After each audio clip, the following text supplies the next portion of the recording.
Good evening, everyone. Thank you for joining us for tonight's Student Town Hall.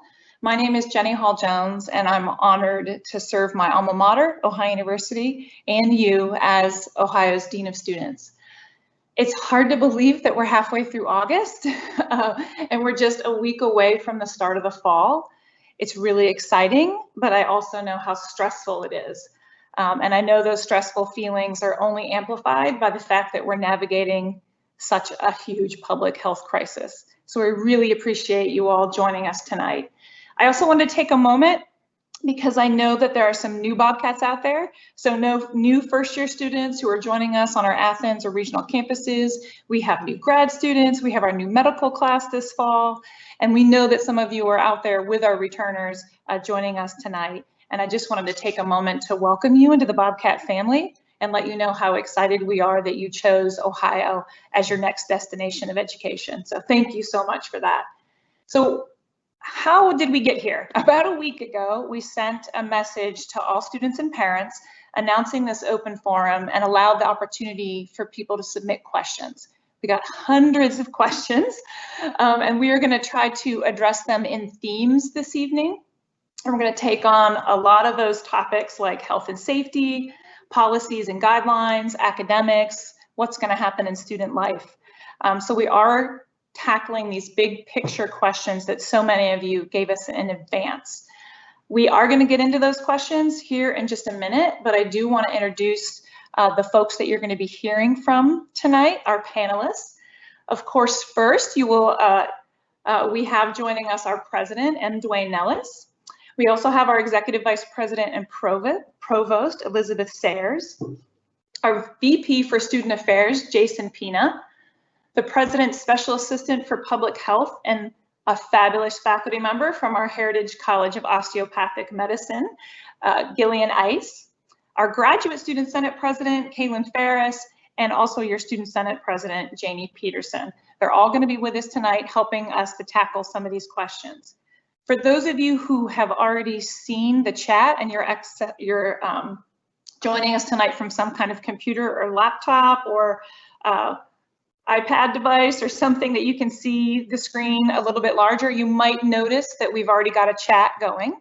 So we are going to answer a lot of your questions throughout the speaking portion and the PowerPoint today. But if you have a question that it doesn't get answered, feel free to ask that in the chat. And we have a lot of people behind the scenes helping us to answer all your questions. So because we do want to answer a lot of your questions tonight, we're going to go ahead and get started. And the first section is going to be our health and safety section. And so I'm going to ask Dr. Ice to provide some of those first answers to you. So a huge question that we got, and we are getting even in the chat tonight, is should students get tested before coming to campus? So Dr. Ice, can you handle that question for us? Sure, I'm happy to do that. Currently, Ohio University is not requiring that students are tested before returning to campus. However, what we are asking students to do is if you've traveled to a state with a positivity rate of 15% or higher, that you'll need to follow the state of Ohio travel advisory, and that requires that you quarantine for 14 days. So it's a shifting landscape, but today, as of today, the states include Alabama, Mississippi, Nevada, Florida, and Idaho. Great, thank you. The next question that we were getting a lot is what happens if students are on campus or even at home and they're experiencing symptoms? Like, how do they get access to testing? Yes, so Ohio University students, faculty, and staff can call the Ohio University COVID response hotline, which is staffed by Ohio Health. And that number is 877-OU-COV-19 or COV-19. If you're experiencing, you can call this regardless of whether you're on campus or you're staying at home or at one of the regionals or the Athens campus. You should call this number if you have COVID-related symptoms or you're not sure if you do, or if you believe you've been exposed. If a test is needed, An Ohio Health nurse case manager will help schedule a testing appointment and provide a testing location. For those on the Athens campus, there'll be a walk-up site on Scott Quad as well as a drive-up site nearby. In other campuses, we'll have several options and they'll advise you which site to go to based on where you are currently. So if you're not in the same area as your campus, they'll help find a good testing location for you. After that, the case manager will contact people with test results and follow up with information about isolation or quarantine requirements, as well as care and recovery and returning safely back to campus. In addition to the hotline, we're asking everybody to fill out a COVID-19 incident report. And what this will do is trigger non-clinical case management. So those case managers will work with students to make sure that you have the resources you need to be successful while in isolation and quarantine. Dr. Ice, before we go to the next question, I noticed when you were talking about isolation and quarantine, a lot of people use those interchangeably. Can you just define those for everyone listening? Sure can. They actually are two distinct things. They do both mean staying away from others, but they have different meanings and different time frames. So isolation is for people who are sick. So people that are experiencing symptoms or tested positive or are diagnosed as presumed positive, those people will have to isolate. Isolation means staying away from others, trying not to share a bathroom if you can help it, cleaning up after yourself, and just basically trying to keep your symptoms to yourself. Isolation is a minimum of 10 days, but it can last a lot longer if people are still experiencing symptoms. So you have to be 24 hours symptom-free before you can return back to campus. Now, quarantine is for people who are exposed to somebody who is actively infected. And what we mean by exposure is that you've been near somebody who is COVID positive for 15 minutes or more and within 6 feet. And in that case, you should quarantine for 14 days. And 14 days is standard unless you get sick and then you follow isolation protocol. But similar to isolation, quarantine requires that you stay to yourself, that you don't go out and interact with others. Thank you. That's helpful. Our next question, I think, conflates the two, actually, because the question is, how will students quarantine and what will be provided to them during that time? And then the second part of that question is, how will infected students be taken care of? And I think this is really specific to our Athens campus. Right. So as far as both quarantine and isolation will require you to, if you're confirmed positive, we do not want you to participate in campus activities until you're cleared by the health department. Quarantine, I should say, quarantine and isolation are public health orders. You are required to follow them by the health department.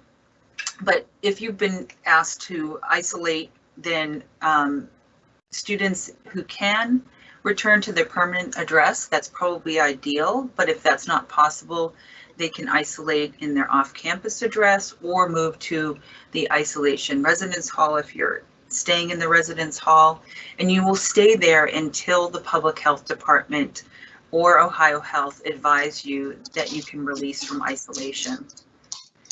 For quarantine, on the other hand, it would be if you got a quarantine order, and then you would stay same conditions. And for those in the residence halls, in the isolation residence hall, you will have meals delivered to you. And we will be working with you to accommodate you so you can be successful at home.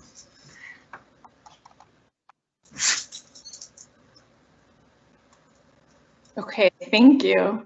I think the next question is about how is Ohio University going to make decisions moving forward based on what's happening with public health. So as the surges change, how is that going to impact Ohio University's decisions? Well, our number one priority is the health and safety of our students, faculty, and staff, as well as the communities in which we reside. So the university will be monitoring data related to the pandemic on all of our campuses, and we will continue to confer with local and state public health officials to really make informed decisions about what our appropriate campus density should be. The next one is really, I think, also could be Athens specific, but I think it relates to all of our regional campuses as well. And that is, what is the capacity of local hospitals to be able to handle our sick students? Sure. So as a starter, Ohio University has partnered with Ohio Health, as I mentioned before, for all COVID-related services. So they are preparing to be the primary source for COVID-related health concerns, but students can seek services anywhere in the community. And even if students seek those services outside of Ohio Health, they can still be connected with the clinical case management to help integrate services. With respect to hospitals specifically, though, the state of Ohio actually is divided into 8 hospital preparedness regions. This was a requirement of the Ohio Department of Health, and each region consists of multiple counties. So under the direction of the Ohio Department of Health, the hospitals in each of these regions were required to develop a collaborative plan for surge capacity. In other words, they have to cooperate. If one facility is low on beds, then patients will be diverted to another facility. So if you're thinking of concern about your local hospital not having capacity, be clear that there are actually hospitals in the whole region that will be serving you. We will be closely monitoring the capacity in these different regions because Ohio University crosses 4 different regions. And this is also monitored by ODH on the Public Health Advisory System, which is available online. In that system, it actually, the trigger for going to, as we've seen, yellow, orange, red, and even purple, which nobody has reached, is based in part on the hospital capacity.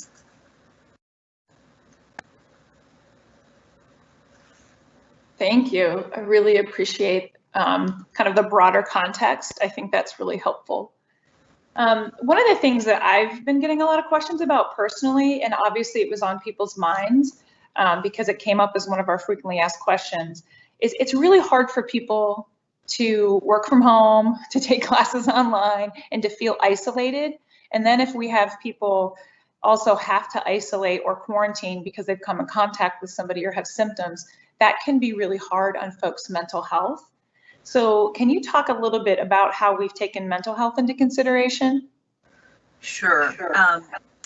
Yeah, I will say that we are very aware of the stresses that have come with the pandemic that we've all been experiencing, and isolation and quarantine certainly accentuate that. So as physical health is top priority for us, so is mental health and student success.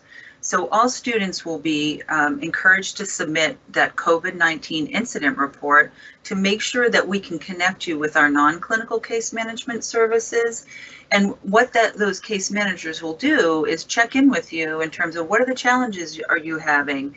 Are you having trouble with internet or computers, or are you having difficulty with managing your stress? And the goal will be to connect you to services that you need to try to minimize the stress and feelings of isolation and to preserve your mental health. In addition, we have counseling and psychological services that are provided via telemedicine for students who are experiencing any anxiety or fear related to coronavirus, or just because you're having health issues or mental health issues.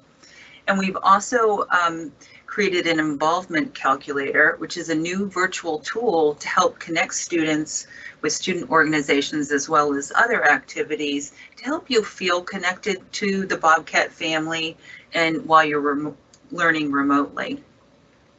Lastly, we will be providing a one-time grant funding opportunity for first-year or first-time students through the Ohio Get Connected grant. And this hopefully will also help students feel connected to Ohio faculty mentors, classmates, and friends. And we hope that that helps strengthen the bonds, particularly for our newest members of the Bobcat family. Thank you. I'm going to add to that because the RAs that would normally be on the Athens campus helping our first year students and sophomores get connected, they're still going to be working. So they are also going to be providing virtual support wherever they are to the students that would have been in their floor sections. And so that's another way that we're going to be checking in on at least our residential students and providing them support. So that wraps up our health and safety section, at least for now. And we're gonna move along to another section, which is more about guidelines and university policies. We had several questions about this.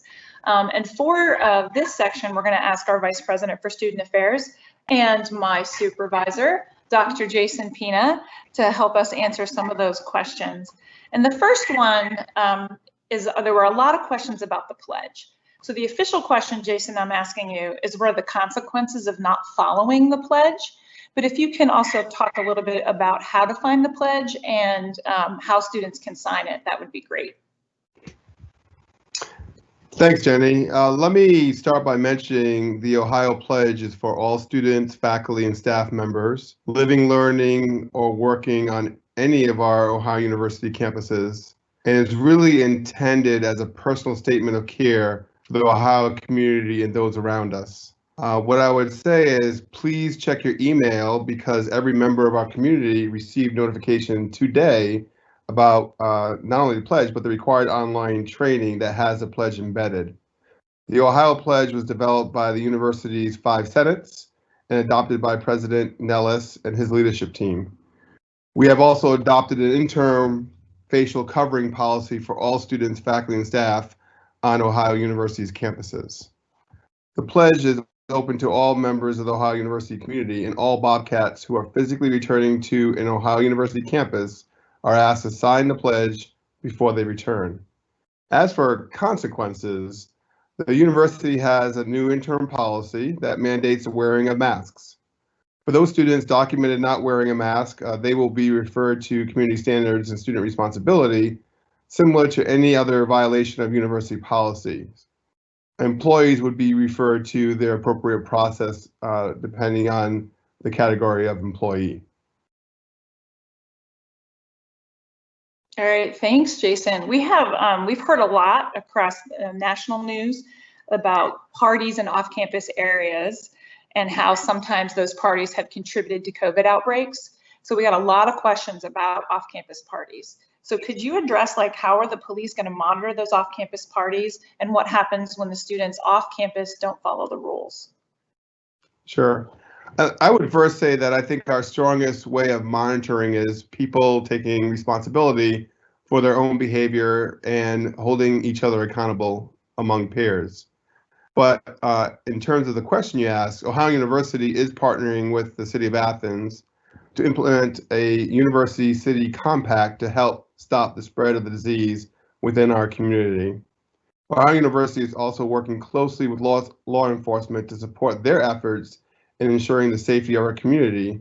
And we are also doing our part to ensure students are aware that decisions they make can have lasting and unintended consequences. We are asking our entire community to be smart, be civil, and be safe. Students may be found in violation of the Student Code of Conduct if they aren't following city ordinances as well as state or federal laws. Thanks, Jason. And Gillian mentioned earlier that that being in isolation and being in quarantine, if directed by a medical professional, is a health order. And so that also counts as far as holding people accountable. So our students do need to follow those guidelines if they're directed to. Absolutely. Thanks, Jason. You are off the hook now. The next section is more of our academic questions. And so basically the chief academic officer at any institution of higher education is the provost. And we are lucky to have our provost with us, Dr. Elizabeth Sayers, to answer some of the questions about academics. So Dr. Sayers, one of the big questions is how are professors preparing for online learning and ensuring that these classes are going to be quality? Thank you, Jenny, and thank you all for joining us. I'll also add that I'm also a faculty member in the College of Fine Arts, and I know that all of our faculty are really looking forward to working with you this coming fall. They've really been working hard to prepare for the opening of the fall semester and to be ready to connect with our students right as the semester starts.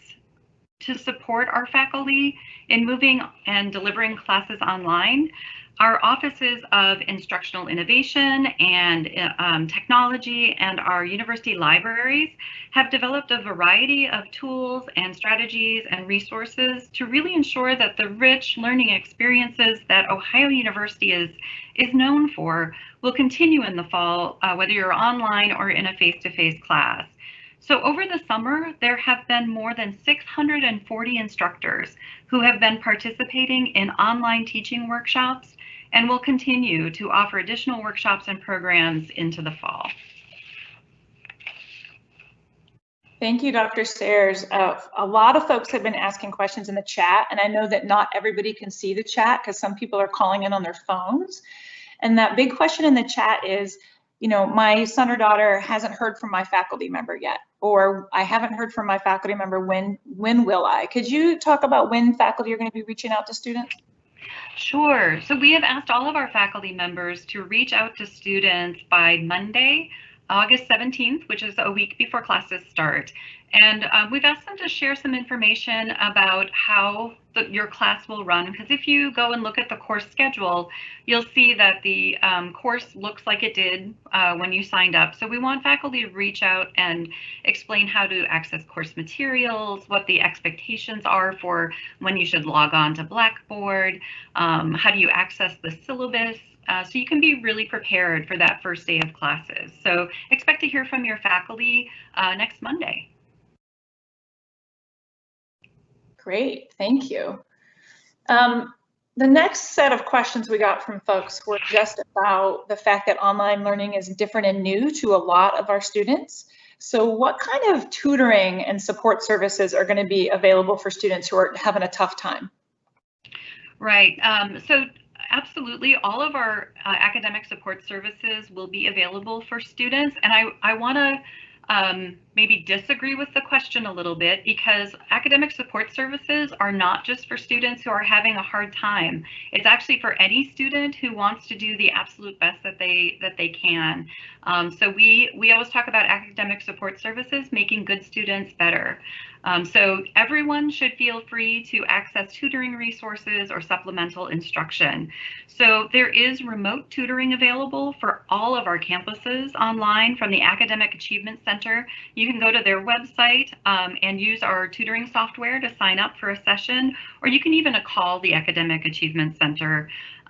Your tutor will send you an email with a link to your tutoring appointment, which will happen through Teams or a similar video conferencing software.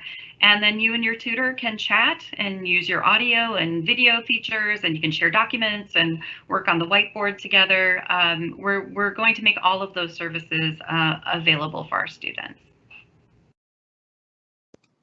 Wonderful. People might not know this, but I'm married to a K-12 teacher, proud Patton College of Education graduate, and I hear him talking about synchronous and asynchronous teaching all the time. And I'm sure I'm not the only one who doesn't really understand what that means. Could you help us figure that out? Sure. So a synchronous class just means that the instructor and the students in the class are going to meet in real time at the same time via a virtual online meeting like in Teams. And that's when you have class. You have it all together at the same time, and that's where you'll do lectures, discuss materials, talk about assignments, work in small groups, but you'll all be together at a scheduled time. So that's the synchronous class.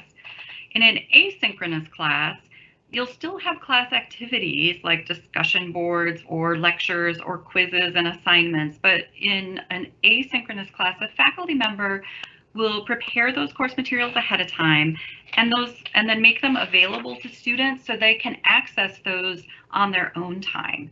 So the course will typically still have regular deadlines to complete assignments or complete small group work or take quizzes or exams. But because the class is not meeting together at the same time at a specific time, there's really more flexibility for the student to choose when to participate in the course. And what you'll also find is that if you're in a synchronous course and you're meeting together as a class, there may be asynchronous components where your faculty member will record a lecture for you to view later. So there may be components of both of that from your faculty members. Elizabeth, a lot of traditional age students coming to college for the first time think that they're just going to go to the bookstore and that's how they get their books. So now that they're physically not coming to our campus, many of them, people are really nervous about textbooks requirements. So could you talk about how students will find out about their textbooks and how they should get their textbooks? Sure. So faculty members, I think, as I mentioned before, have been asked to reach out to their students. And some of the information we're asking them to share is the syllabus.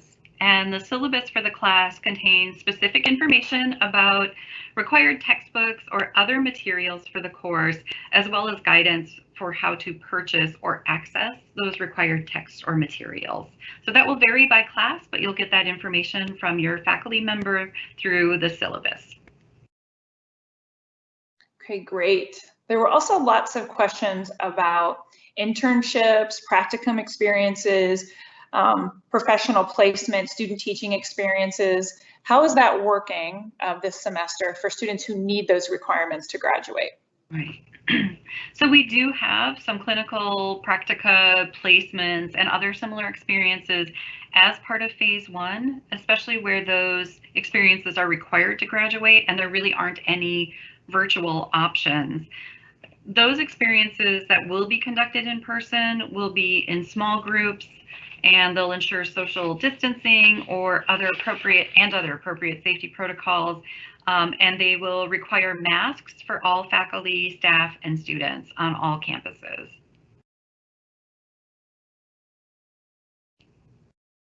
Okay, our next question. A lot of our students have chosen to go totally online for the fall.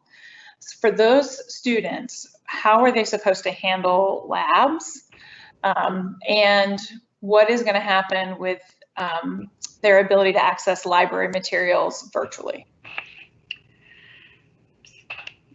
So undergraduate students on all campuses who do want to have a fully online fall semester do have the option to do that. We recommend that you contact the core advising team, which is advising center at ohio.edu, or your college or campus student services team to help you figure out your options and really understand any impacts from going all online in the fall, especially if you have any lab-based courses or other experiential learning requirements, since that varies quite a lot by major. There's a faculty lab working group that is supporting virtual and remote options for labs where possible as well. For library materials, the libraries has really extensive electronic collections, and those are available 24/7 through the library catalog.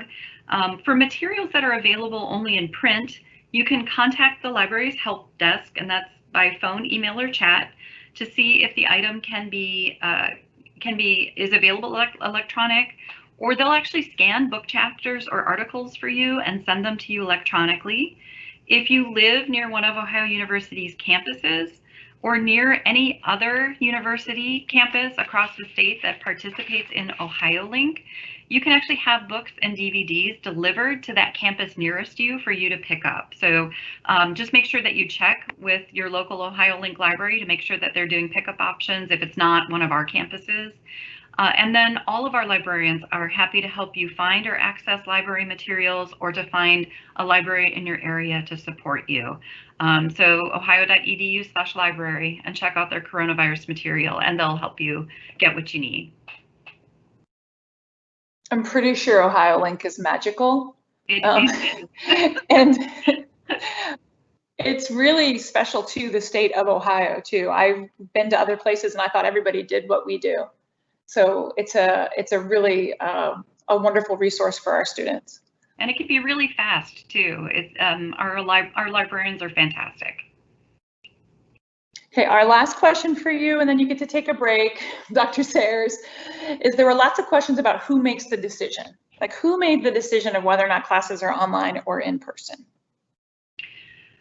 So all of the fall planning recommendations were developed by the multiple fall planning work groups that included students, faculty, and staff, always in coordination with, of course, our local and state public health experts.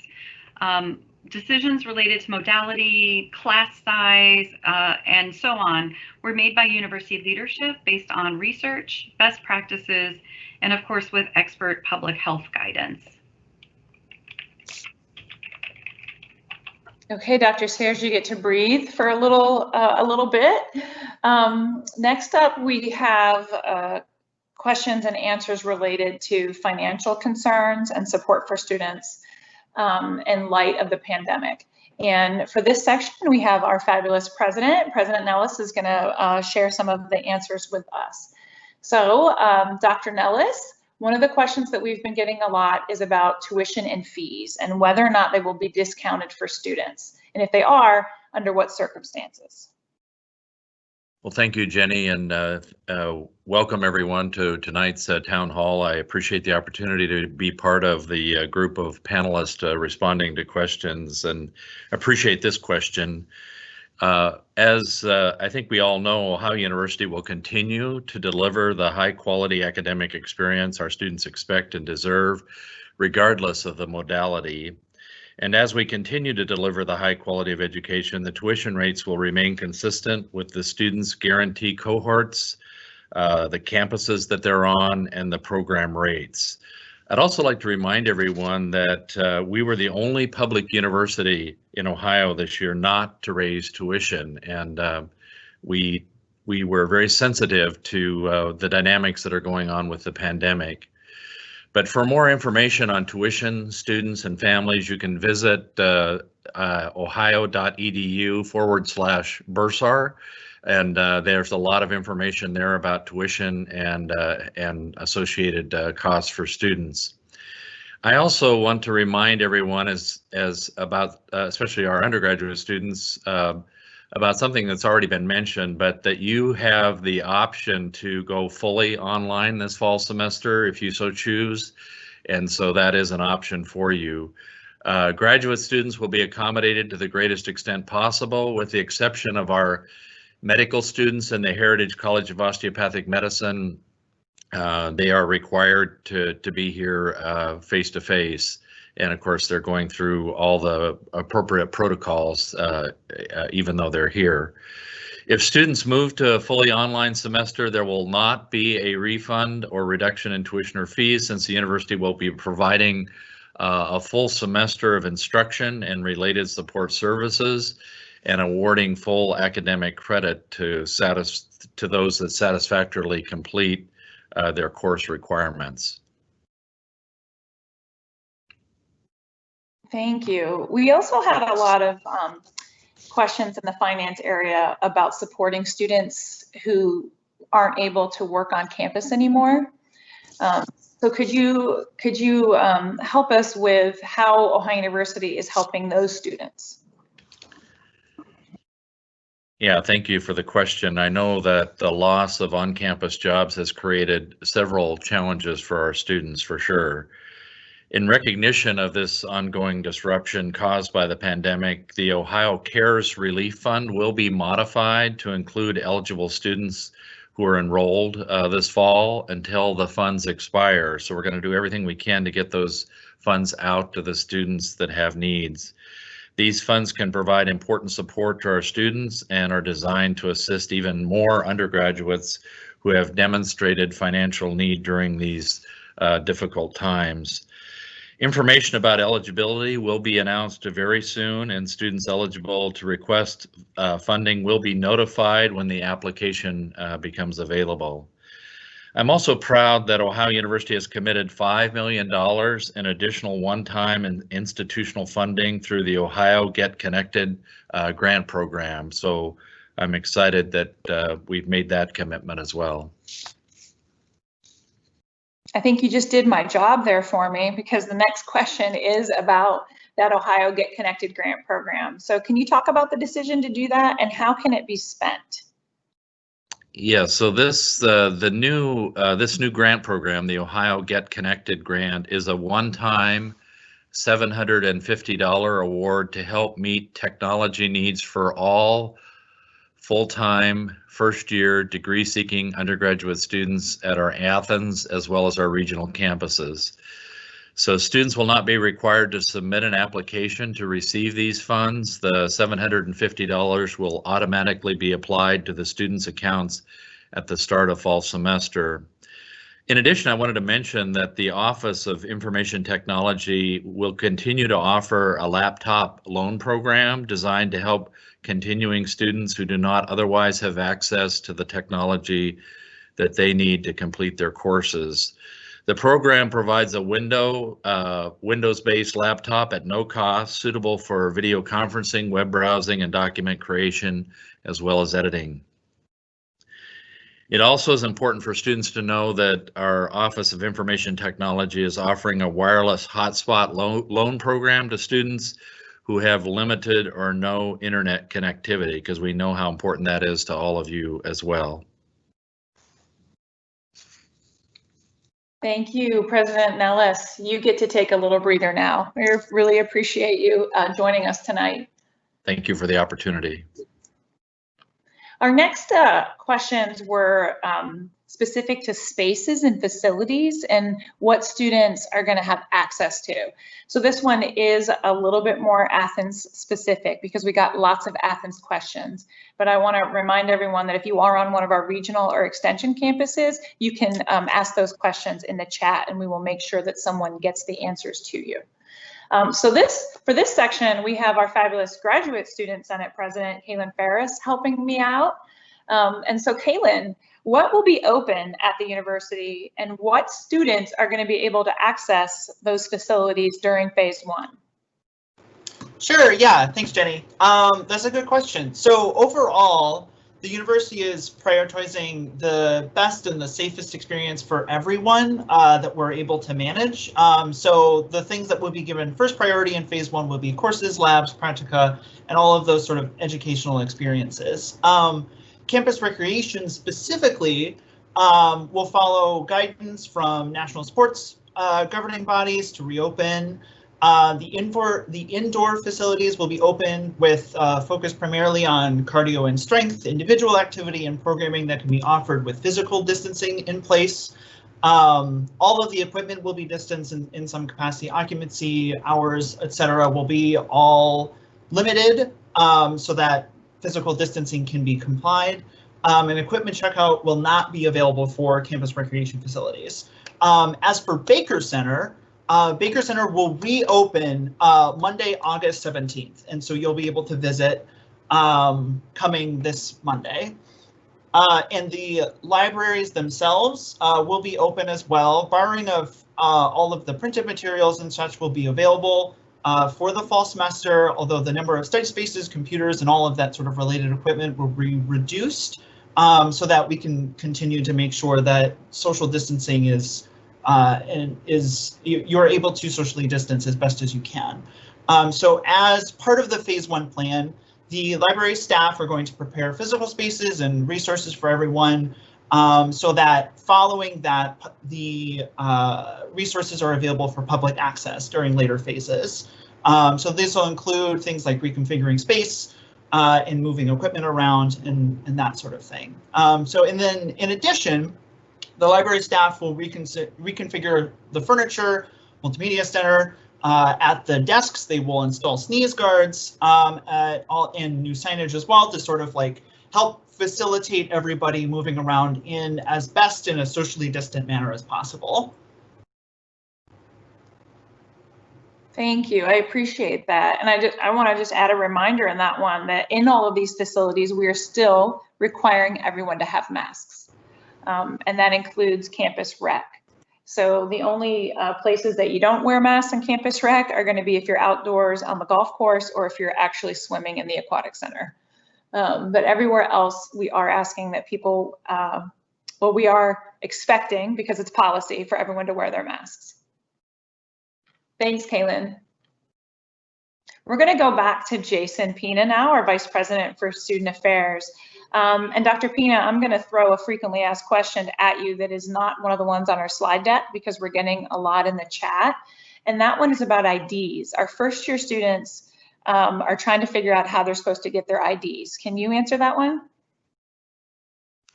Sure. For those folks who are part of phase 1 move-in, they will be able to get their IDs from Housing and Residence Life during check-in. For other students on the Athens campus, they'll be able to acquire those at the Bobcat Depot.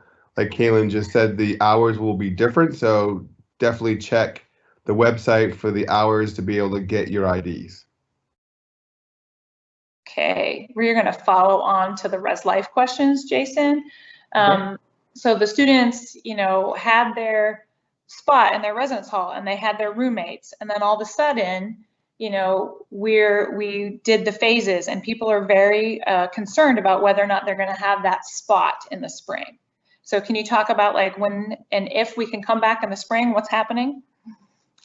Sure. So what Housing and Residence Life did was they maintained everyone's selected room and roommates behind the scenes. So all those assignments have already been maintained electronically.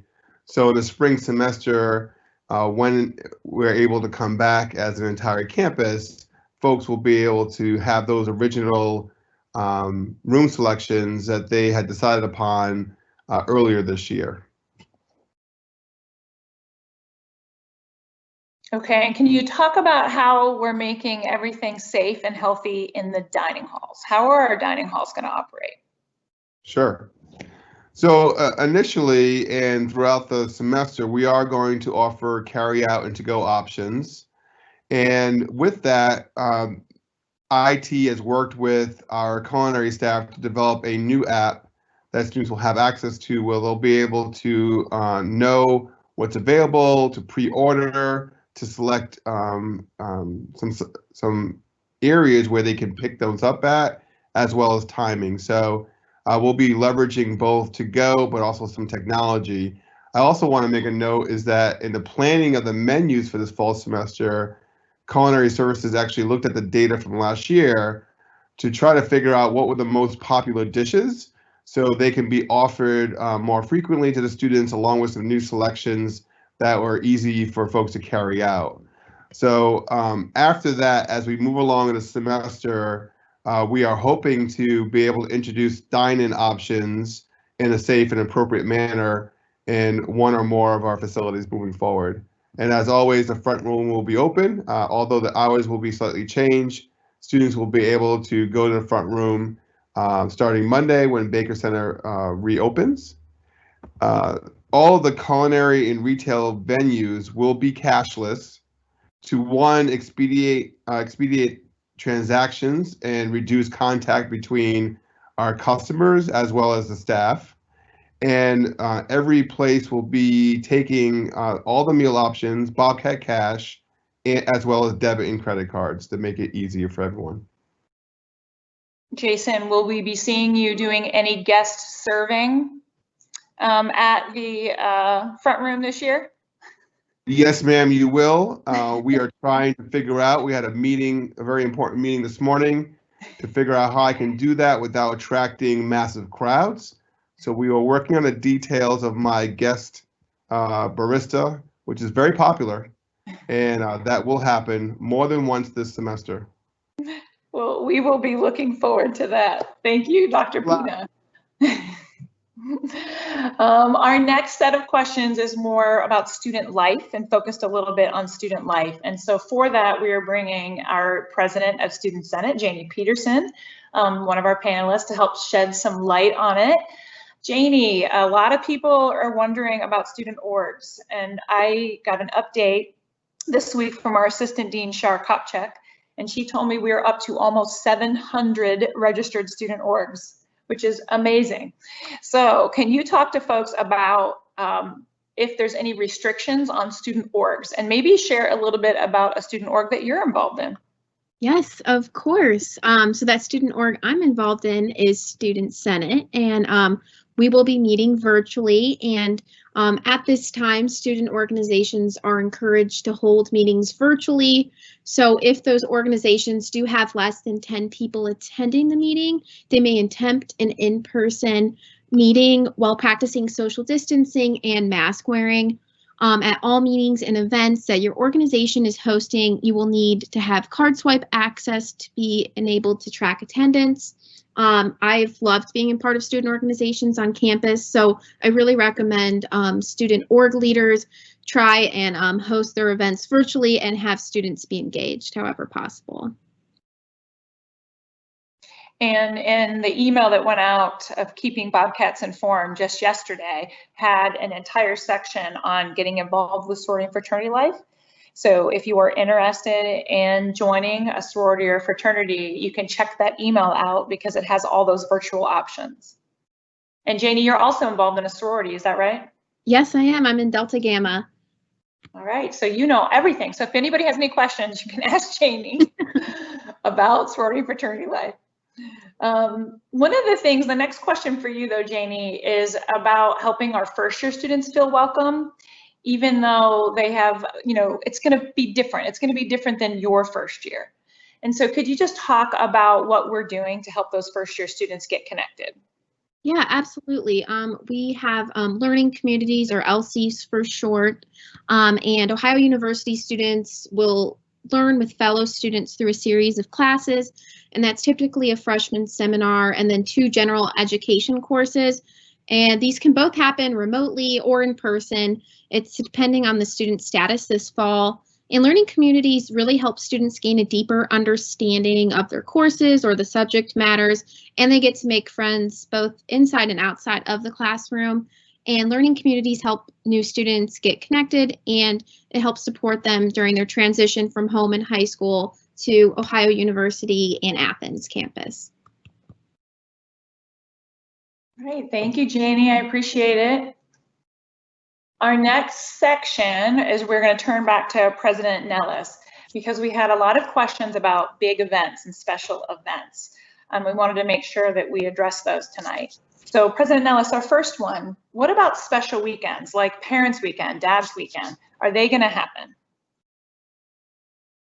Yeah, thank you, Jenny, for that excellent question. And I know this question is of interest to many in our Bobcat family.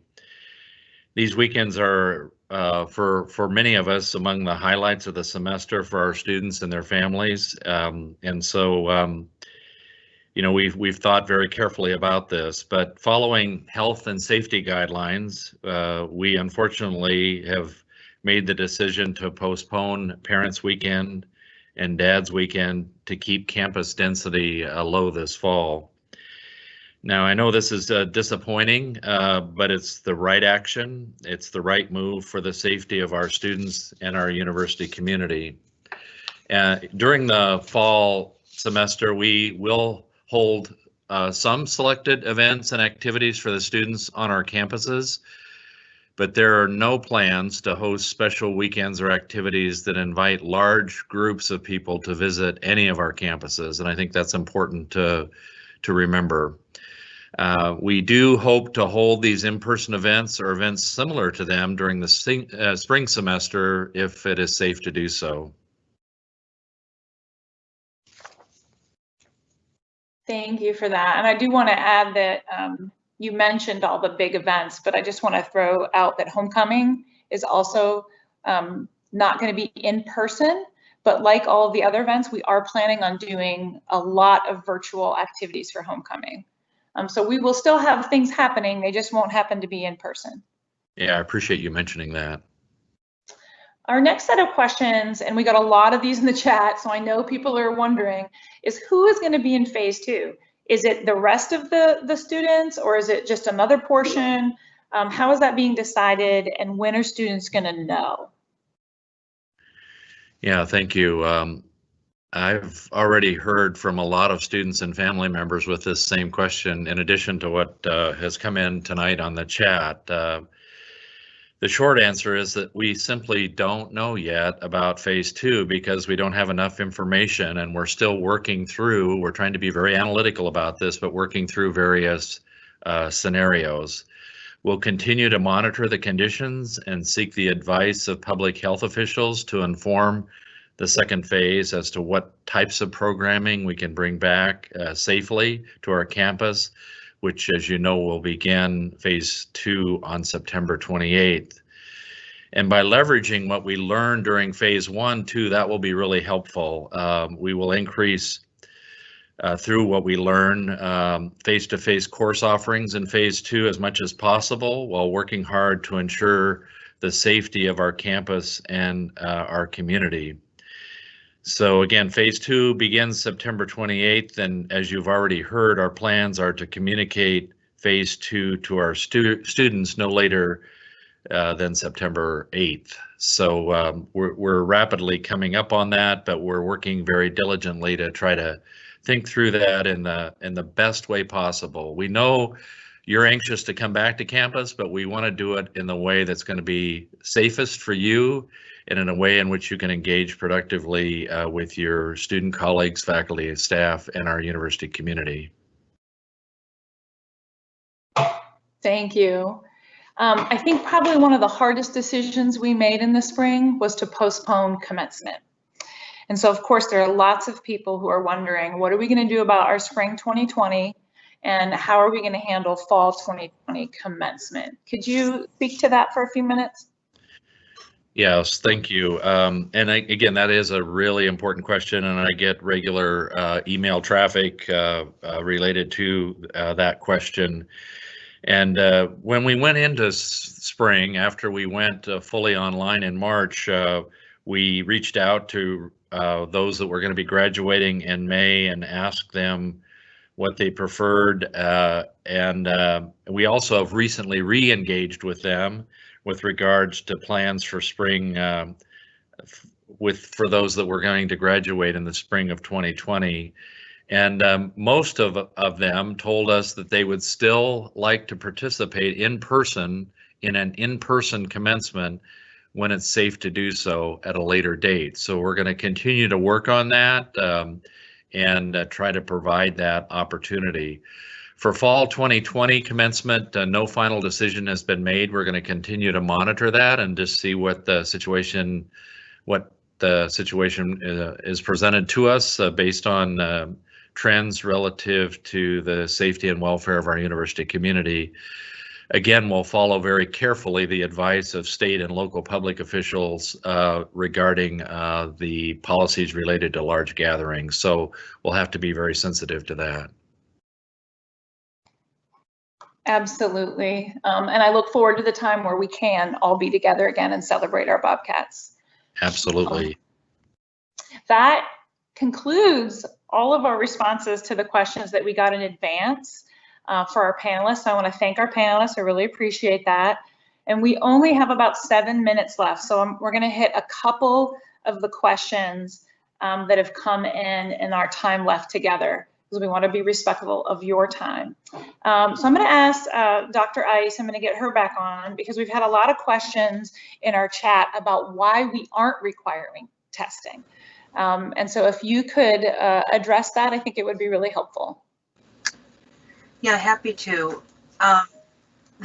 Everyone I know would prefer to be tested sort of very frequently because we all want to know if we're sick and if the people around us are sick. The real challenge with testing people who are not showing symptoms is that we don't have an unlimited testing supply in the state of Ohio or even in the United States. And so what we're finding is that some areas, including some of the counties that we have campuses in, are running so short of tests that they can't test even people with symptoms. And so I know that a number of universities early on published that they were going to require testing prior to return to campus within, say, 5 days or something. And a lot of universities have dialed back from that because people can't get tests to return, or their test results are taking 1-2 weeks to come back.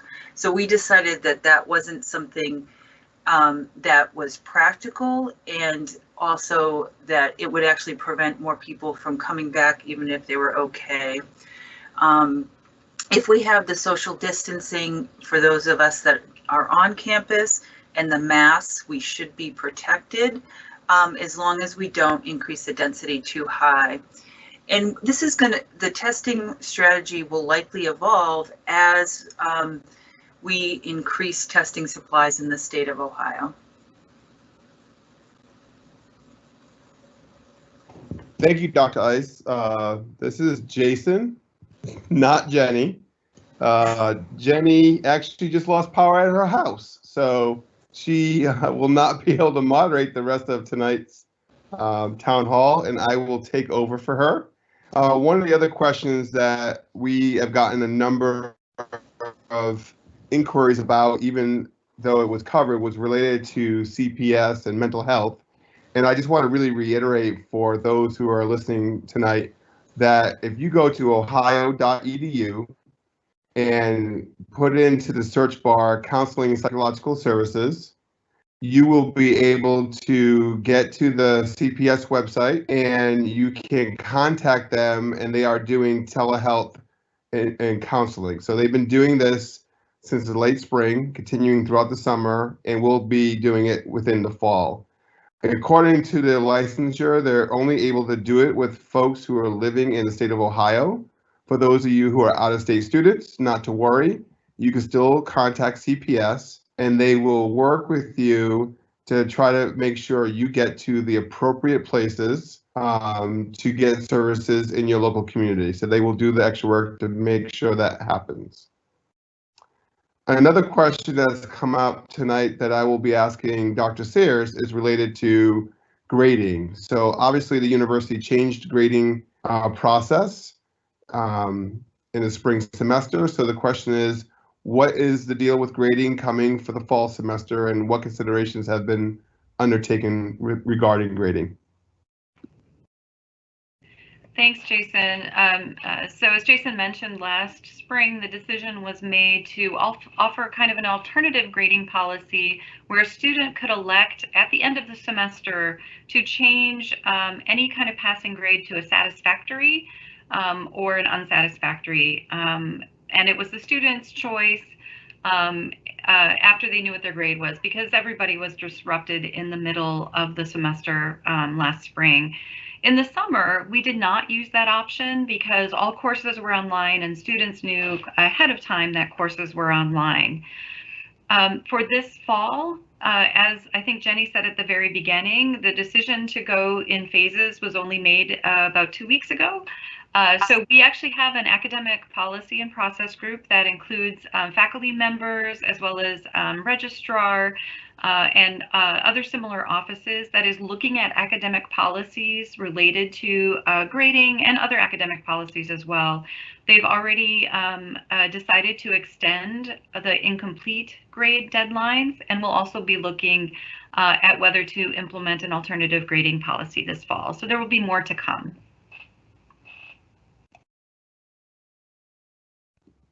Fantastic. Thank you very much for that answer. We have about 2 minutes left. So I'd like to first take an opportunity to thank all of the folks who have participated in this town hall, including the many people who have put questions into the chat. Hopefully, whether you did or you did not, you're able to scroll through that and check that out. I also want to make sure everyone knows that this has been recorded, and we will send a recording out of this town hall. So folks who are unable to join us tonight will be able to listen to it, and you can go through, for those who were trying to take notes and want to make sure you understood the answer to questions, certainly can come back on and listen to it as well. So with the time remaining, I'm going to ask a couple of people who were panelists to offer up some advice in 10 words or less on the coming semester and what it means to be a Bobcat this fall. So let me start off. I think President Nellis may be back. Yes. So President Nellis, what kind of words of advice would you have for the Bobcats out there listening and watching us tonight? So I would challenge all of our Bobcats to accept and embrace the challenges that lie ahead, and take personal responsibility to do the right thing. Fantastic. And while we're at the top of the hour, I will take a personal privilege and offer a few words in conclusion tonight. And simply said, I am so thankful to be part of the Bobcat community and family. What people have done to make fall possible for all of us has been astounding in the last several months. So I want to thank all the people behind the scenes that made tonight possible, but also the faculty, staff, and students, especially our student leaders, who have been working throughout the summer to make sure that we are Ohio University this fall and every fall. So that concludes our town hall tonight. Let me make sure you know that you should be checking out our website, www.ohio.edu/coronavirus, for frequent updates and to get messaging from the university related to our preparedness to fight the COVID-19 pandemic. Thank you, everyone, and have a great night. Thank you all.